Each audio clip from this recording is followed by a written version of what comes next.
বিশ্ব নবীর হাদিস থেকে পরিষ্কার বোঝা যায় তিন প্রকারের মানুষকে আল্লাহর নবী দাজ্জাল বলেছেন। এক নাম্বার হলো, এই পৃথিবীতে কেউ যদি খোদা দাবি করে সে খোদা হতে পারে না। নিঃসন্দেহে দাজ্জাল, আল্লাহর নবী বিশ্ব নবী বলেন, আমি নবীর জন্মের পরে কিয়ামত পর্যন্ত এই পৃথিবীতে কেউ যদি নবী দাবি করে সে নবী হতে পারে না। নিঃসন্দেহে দাজ্জাল। সুতরাং বোঝা গেল গোলাম আহমদ কাদিয়ানী নবী নয়, গোলাম আহমদ কাদিয়ানী দাজ্জাল, গোলাম আহমদ কাদিয়ানী কাফের। কেউ যদি কাদিয়ানী কাফের এই কথাতে সন্দেহ পোষণ করে সেও কাফের।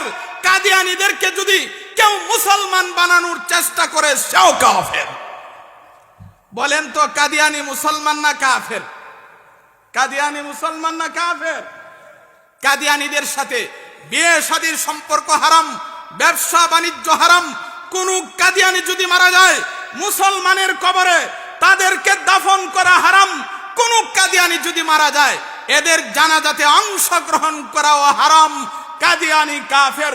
কিয়ামতের যত বড় বড় আলামত আছে এর একটা আলামত হলো দাজ্জালের বহির্গমন। কিসের বহির্গমন?